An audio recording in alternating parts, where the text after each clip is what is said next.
ਸਤਿ ਸ਼੍ਰੀ ਅਕਾਲ। ਤੁਸੀਂ ਜੁੜੇ ਹੋਏ ਹੋ ਪੰਜਾਬੀ ਰੇਡੀਓ USA ਦੇ ਨਾਲ ਤੇ ਮੈਂ ਹਾਂ ਪ੍ਰਵੀਨ ਸ਼ਰਮਾ ਲੈ ਕੇ ਹਾਜ਼ਰ ਹਾਂ ਪ੍ਰੋਗਰਾਮ ਖਬਰ ਤੇ ਨਜ਼ਰ। ਖਬਰ ਤੇ ਨਜ਼ਰ ਪ੍ਰੋਗਰਾਮ ਦੇ ਵਿੱਚ ਕਈ ਅਹਿਮ ਤੇ ਕਈ ਖਾਸ ਖਬਰਾਂ ਨੂੰ ਲੈ ਕੇ ਚਰਚਾ ਕਰਨ ਦੇ ਲਈ ਜੁੜ ਚੁੱਕੇ ਨੇ ਪੰਜਾਬ ਤੋਂ ਸੀਨੀਅਰ ਪੱਤਰਕਾਰ ਦੀਪਕ ਸ਼ਰਮਾ ਚਨਾਰਥਲ ਜੀ। ਸ਼ਰਮਾ ਜੀ ਸਤਿ ਸ਼੍ਰੀ ਅਕਾਲ, ਸਵਾਗਤ ਹੈ ਜੀ ਪੰਜਾਬੀ ਰੇਡੀਓ USA ਤੇ। ਸਤਿ ਸ਼੍ਰੀ ਅਕਾਲ ਜੀ ਪ੍ਰਵੀਨ ਜੀ, ਸਾਰੇ ਦਰਸ਼ਕਾਂ ਨੂੰ ਸਰੋਤਿਆਂ ਨੂੰ ਪਿਆਰ ਭਰੀ ਸਤਿ ਸ਼੍ਰੀ ਅਕਾਲ। ਸਤਿ ਸ਼੍ਰੀ ਅਕਾਲ ਜੀ। ਪ੍ਰੋਗਰਾਮ ਦੇ ਵਿੱਚ ਅੱਗੇ ਵਧਣ ਤੋਂ ਪਹਿਲਾਂ ਧੰਨਵਾਦ ਕਰਦੇ ਚੱਲੀਏ ਸਪਾਂਸਰਸ ਦਾ, ਜਿਹੜੇ ਜ਼ਰੀਆ ਬਣਦੇ ਨੇ ਇਹਨਾਂ ਪ੍ਰੋਗਰਾਮਾਂ ਨੂੰ ਤੁਹਾਡੇ ਤੱਕ ਪਹੁੰਚਾਉਣ ਦੇ ਲਈ। ਖਾਲਸਾ ਇੰਸ਼ੋਰੈਂਸ ਏਜੰਸੀ ਵਾਲੇ, ਜਿਨ੍ਹਾਂ ਤੋਂ ਤੁਸੀਂ ਹਰ ਤਰੀਕੇ ਦੀ ਇੰਸ਼ੋਰੈਂਸ ਲੈ ਸਕਦੇ ਹੋ।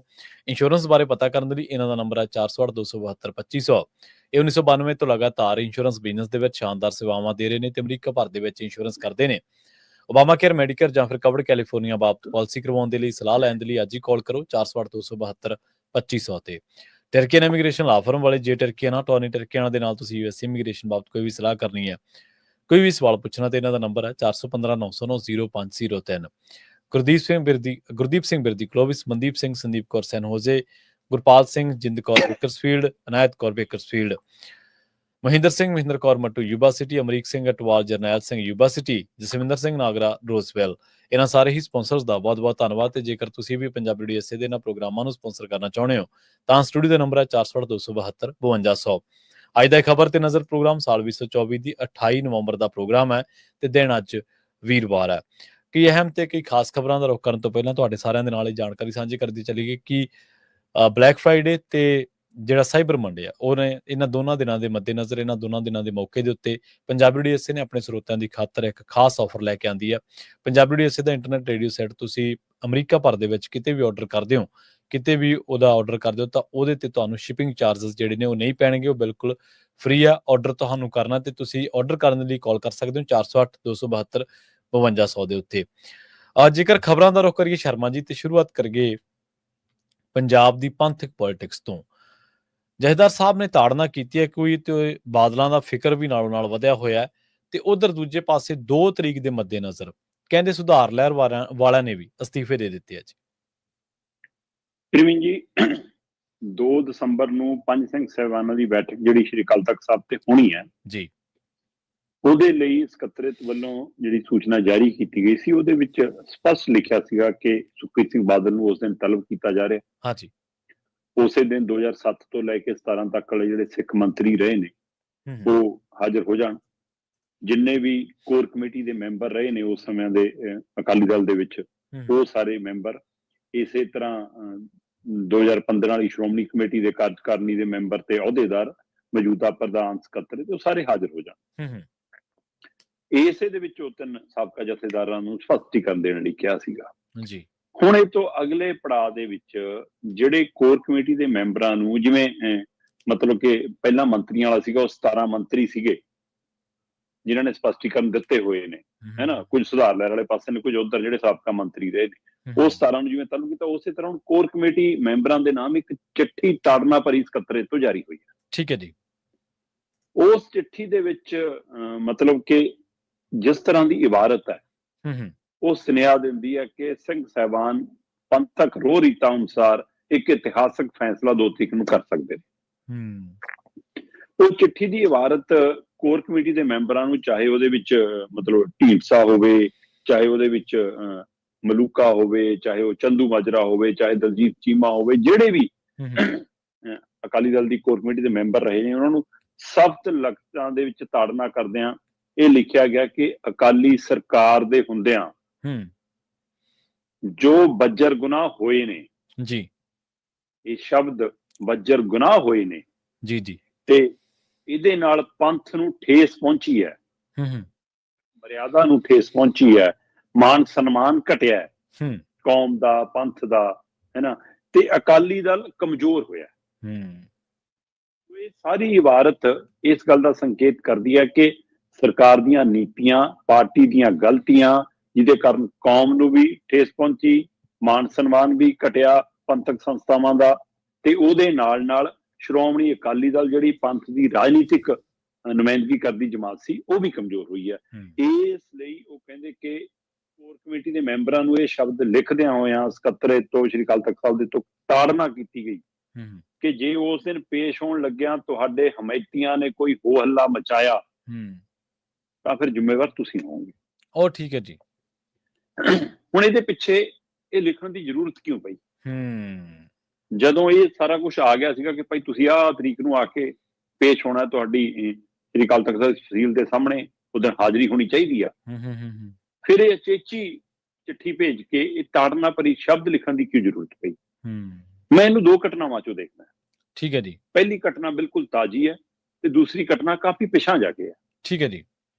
ਤਾਜ਼ੀ ਘਟਨਾ ਇਹ ਹੈ ਕਿ ਜਥੇਦਾਰ ਸਾਹਿਬਾਨ ਨੇ ਸਪਸ਼ਟ ਰੂਪ ਦੇ ਵਿੱਚ ਜਦੋਂ ਬਲਟੋਹਾ ਐਂਡ ਪਾਰਟੀ ਜਾਂ ਚੀਮਾ ਜੀ, ਭੁੰਦੜ ਜੀ, ਜਾਂ ਫਿਰ ਧਾਮੀ ਸਾਹਿਬ ਤੇ ਭੁੰਦੜ ਜੀ, ਇਹ ਵੱਖੋ ਵੱਖ ਰੂਪ ਚ ਜਦੋਂ ਸਿੰਘ ਸਾਹਿਬਾਨਾਂ ਕੋਲ ਜਾਂਦੇ ਰਹੇ ਤਾਂ ਉੱਥੋਂ ਸਪਸ਼ਟ ਆਉਂਦਾ ਰਿਹਾ ਕਿ ਬਈ ਅਹੁਦੇ ਤਿਆਗ ਕੇ, ਰੁਤਬੇ ਛੱਡ ਕੇ ਇੱਕ ਨਿਮਾਣੇ ਸਿੱਖ ਮੰਗ ਸ੍ਰੀ ਅਕਾਲ ਤਖਤ ਸਾਹਿਬ ਦੀ ਫਸੀਲ ਦੇ ਸਾਹਮਣੇ ਆ ਕੇ ਖਲੋਵੋ, ਫੇਰ ਗੱਲ ਅੱਗੇ ਵਧੇਗੀ।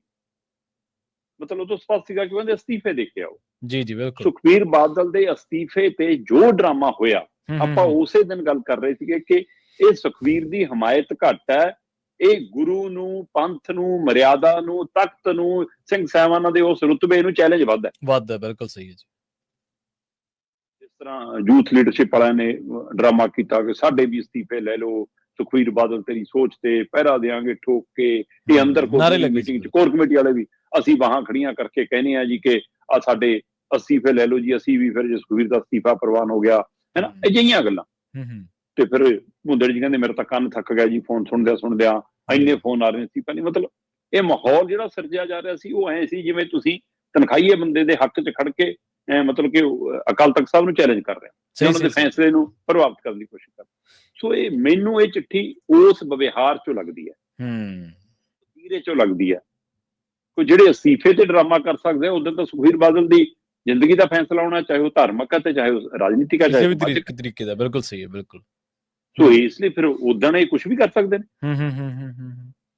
ਤੇ ਜਿਹੋ ਜਿਹੀਆਂ ਧਮਕੀਆਂ ਇੱਕ ਬੰਦਾ ਜਾ ਕੇ ਜੇ ਬਲਟੋਹਾ ਦੇ ਸਕਦਾ ਹੈ, ਇੰਨੀ ਜਨਤਾ ਤਾਂ ਜਾ ਕੇ ਇਹਨਾਂ ਦੇ ਸਮਰਥਕ ਨੇ ਜਿਹੜੇ, ਕਿਉਂਕਿ ਸਮਰਥਕ ਹਮੇਸ਼ਾ ਅੰਨੇ ਹੁੰਦੇ ਨੇ, ਭਗਤੀ ਹਮੇਸ਼ਾ ਅੰਨੀ ਹੁੰਦੀ ਹੈ। ਜੀ ਜੀ ਸਹੀ ਹੈ, ਸਹੀ ਹੈ, ਬਿਲਕੁਲ ਸਹੀ ਹੈ। ਉਹ ਭਗਤ ਅਸੀਂ ਬੀਜੇਪੀ ਵਾਲੇ ਵੀ ਦੇਖਦੇ ਹਾਂ, ਭਗਤ ਅਸੀਂ ਆਪ ਵਾਲੇ ਵੀ ਦੇਖਦੇ ਹਾਂ, ਕਾਂਗਰਸ ਦੇ ਭਗਤ ਵੀ ਦੇਖਦੇ ਹਾਂ, ਤੇ ਇਹਨਾਂ ਵਾਲੇ ਵੀ ਦੇਖ ਰਹੇ ਹਾਂ। ਉਸ ਹਵਾਲੇ ਤੋਂ ਇਹ ਚਿੱਠੀ ਤਾੜਨਾ ਭਰੀ ਬਹੁਤ ਅਹਿਮ। ਪਰ ਇਹ ਮਸਲਾ ਹੁਣ ਅਕਾਲ ਤਖਤ ਸਾਹਿਬ ਤੇ ਹੈ ਜੀ, ਤੇ ਆਪਾਂ ਕਹੀਏ ਕਿ ਜੀ ਉਹ ਵਰਤਾਰਾ ਤਾਂ ਪਾਰਟੀ ਦਫ਼ਤਰ ਵਾਪਰਿਆ, ਉਸ ਦੇ ਆਧਾਰ ਤੇ ਐਡਾ ਬੜਾ ਕੁਝ ਲਿਖਣ ਦੀ ਲੋੜ ਨਹੀਂ ਸੀ। ਫਿਰ ਆਪਾਂ ਤਖਤ ਸਾਹਿਬ ਦੇ ਹਵਾਲੇ ਨਾਲ ਆ ਜਾਓ। ਸੰਨ 1994 ਸ਼੍ਰੀ ਅਕਾਲ ਤਖਤ ਸਾਹਿਬ ਤੋਂ ਪਹਿਲ ਕਦਮੀ ਕੀਤੀ ਗਈ ਕਿ ਅਕਾਲੀ ਦਲ ਦੀਆਂ ਏਕਤਾ ਕਰਾਈ ਜਾਵੇ, ਸਾਰੀ ਅਕਾਲੀ ਦਲ ਨੂੰ ਇਕੱਠਾ ਕਰਨਾ। ਹੁਣ ਇਹ ਰਾਜਨੀਤਿਕ ਵਰਤਾਰਾ ਸੀ, ਜਿਹੜੇ ਕਹਿੰਦੇ ਰਾਜਨੀਤਿਕ ਕੰਮ ਨਹੀਂ ਹੁੰਦੇ ਉੱਥੋਂ।